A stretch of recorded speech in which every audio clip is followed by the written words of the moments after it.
Fisiopatología de los trastornos de la frecuencia y ritmo cardíacos.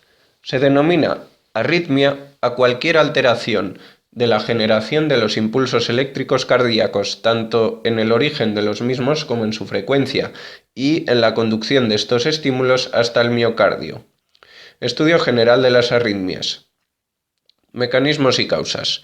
Las arritmias pueden ser desencadenadas por múltiples causas. Las más importantes son las siguientes: isquemia miocárdica, o sea, falta de riego del miocardio, alteraciones del medio interno, en especial hipoxemia, disminución de oxígeno en sangre, acidosis, trastornos del potasio y calcio, algunos defectos hereditarios y fenómenos autoinmunes. Desde un punto de vista fisiológico, las arritmias pueden deberse a tres tipos de mecanismos: trastornos del automatismo, trastornos de la conducción y trastorno asociado de la formación y de la conducción de estímulos. Trastornos del automatismo. Existen 4 tipos de alteraciones del automatismo: el aumento del automatismo normal, taquicardia; la disminución del automatismo normal, bradicardia; la aparición de un automatismo anormal, aparece una zona del corazón que se contrae muy rápido; y la generación de pospotenciales, la aparición de posdespolarización. ¿Y qué son los pospotenciales? Pues en el periodo de descanso el corazón vuelve a latir antes de esos 0,06 segundos de reposo de los que hablamos en el vídeo de la fisiología del corazón. Trastornos de la conducción. Bloqueo. Es la dificultad en la transmisión de los impulsos a través del sistema de conducción. Los bloqueos pueden deberse a alteraciones estructurales, necrosis, o a alteraciones funcionales. Reentrada. El reingreso significa que un estímulo vuelve al miocardio por una vía aberrante, o sea, una vía que no es normal, por la que no van los impulsos normalmente, y que puede circular de forma indefinida. Conducción por vías anatómicas anómalas.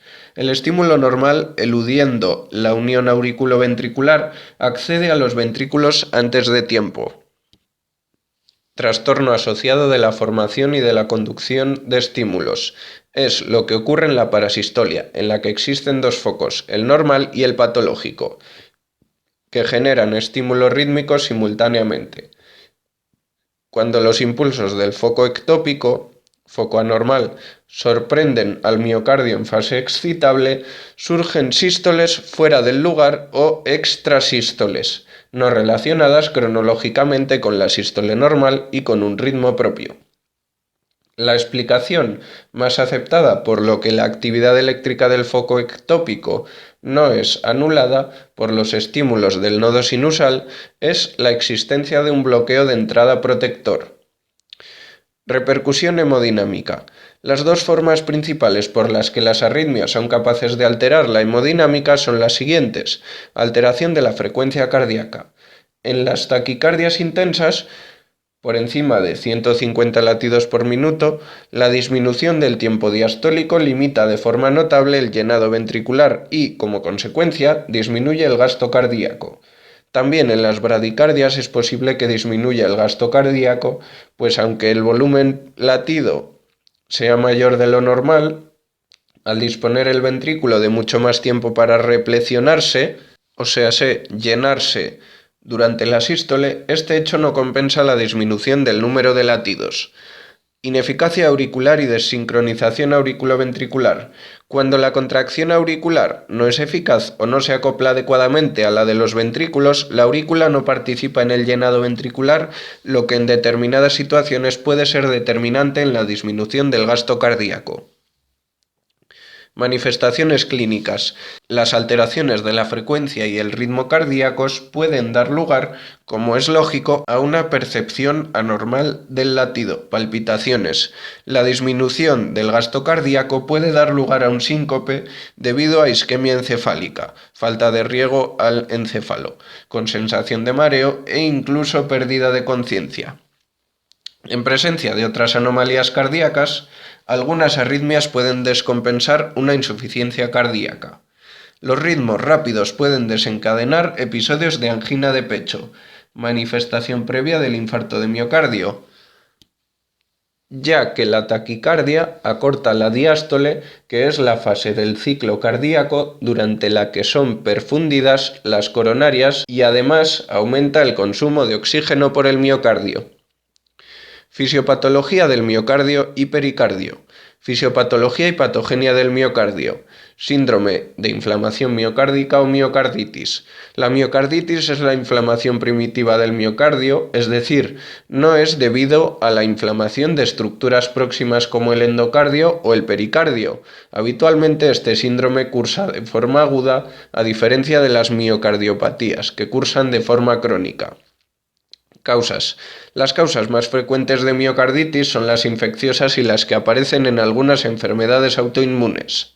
Consecuencias y manifestaciones. La inflamación del miocardio altera sus propiedades contráctiles, dificultando por lo tanto la expulsión de sangre de las cavidades. Además, se alteran las propiedades eléctricas.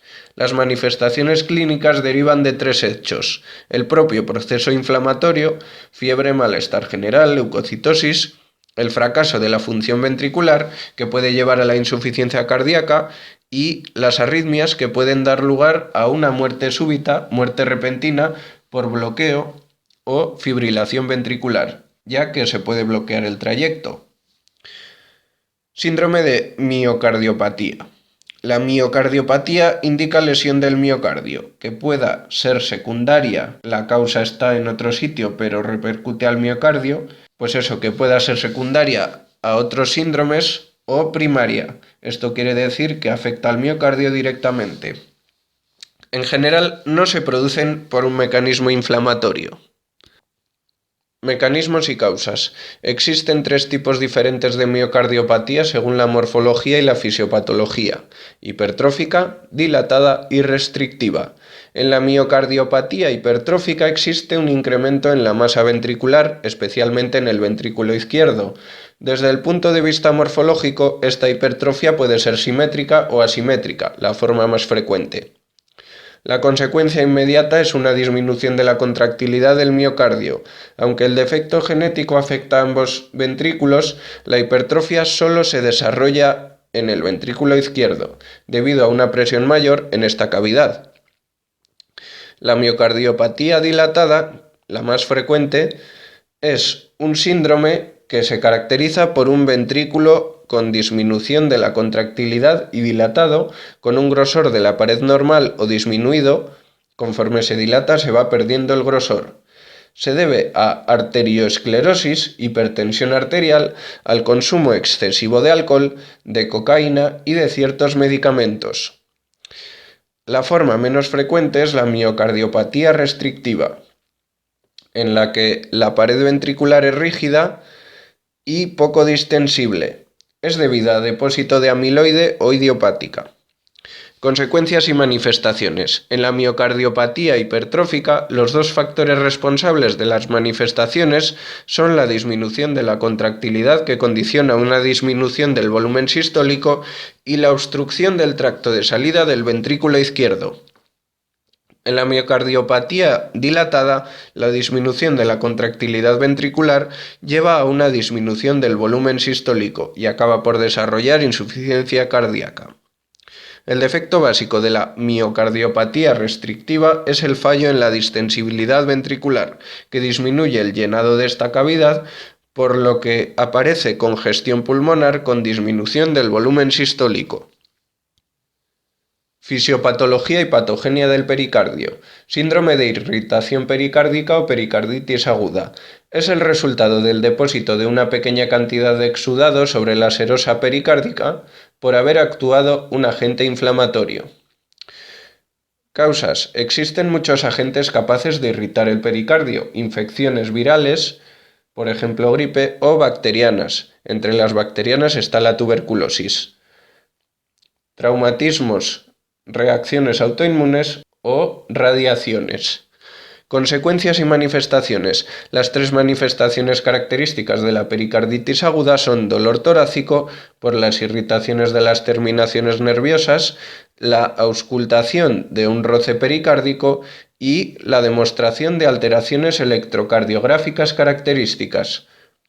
Síndrome de pericarditis constrictiva.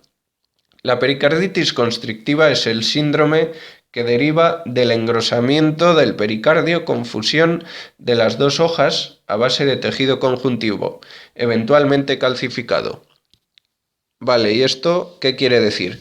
Pues bien, el pericardio es la capa externa que rodea al corazón. Ya dijimos en el vídeo de la anatomía del aparato circulatorio que las paredes cardíacas estaban formadas por tres capas: el endocardio, el miocardio y el epicardio. Teníamos que por fuera del epicardio hay una membrana llamada pericardio que tiene doble hoja.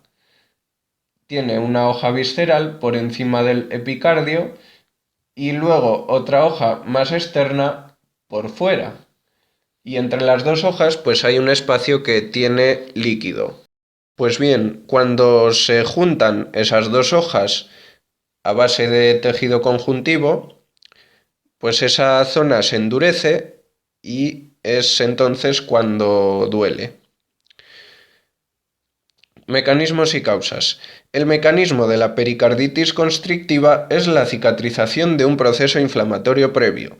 Las causas más frecuentes son las secundarias a tuberculosis, hemopericardio, sangrado o insuficiencia renal crónica. Consecuencias y manifestaciones.